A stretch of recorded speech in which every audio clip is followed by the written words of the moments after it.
বন্যা পরিস্থিতির আরো খবর জানাতে এবারে চট্টগ্রামের কর্ণফুলী থেকে যোগ দিয়েছেন সহকর্মী আল আমিন হোসেন। আল আমিন, আপনার প্রতিবেদনে আমরা বেশ কিছু বিষয় উঠে এসেছে সেটি দেখছিলাম। আপনি তো সড়ক পথেই চট্টগ্রামের কর্ণফুলী সেখানে পৌঁছেছেন। আপনার কাছে একটু জানতে চাই যে টানা বৃষ্টিতে বিভিন্ন জায়গায় জলাবদ্ধতা হয়েছে, নদ নদীর পানি বেড়েছে এবং বিভিন্ন জায়গায় সড়কও তলিয়েছিল।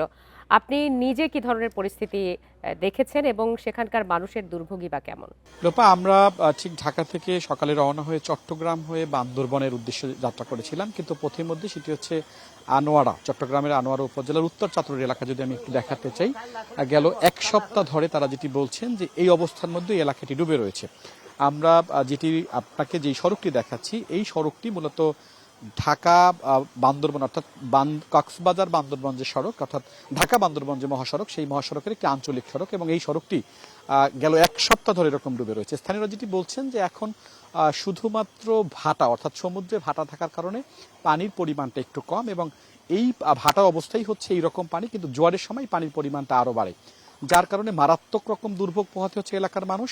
আপনি নিশ্চয়ই দেখতে পাচ্ছেন যে শিক্ষার্থী থেকে শুরু করে আশেপাশের ছোট বাচ্চা যারা রয়েছেন তারাও কিন্তু এই সড়কটি হেঁটে অর্থাৎ যাচ্ছেন, এবং আশেপাশের দুই পাশের যে সমস্ত ঘরবাড়ি রয়েছে এই সড়কটির সবেরই বা সেই সব সড়কের সবগুলোই একদম পানির নিচে তলিয়ে রয়েছে। নিম্ন অঞ্চল তো প্লাবিত হয়েছে, এই সড়কটি অপেক্ষাকৃত এলাকার উঁচু জায়গায় এবং সেটিও তলিয়ে গিয়েছে।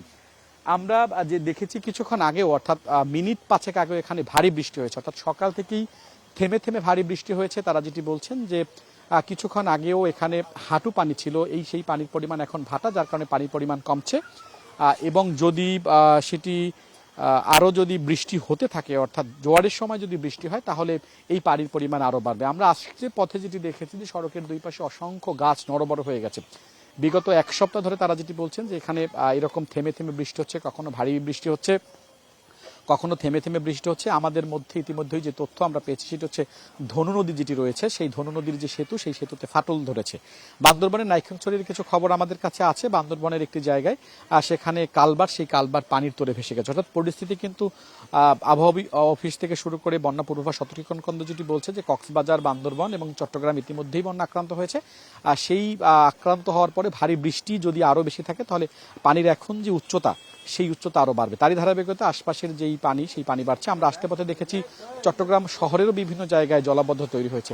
আমরা জানতে চেয়েছিলাম এখানকার মানুষের কাছে এই জলাবদ্ধতাটা অস্থায়ী কিনা, অর্থাৎ বৃষ্টি হলে এটি পানি বাড়ে, এরপর আবার বৃষ্টি থেমে গেলে পানি সরে যায় কিনা। তারা যেটি বলছেন যে না, গেল এক সপ্তাহ ধরে তারা এইরকম পানিবন্দী অবস্থার মধ্যে রয়েছেন।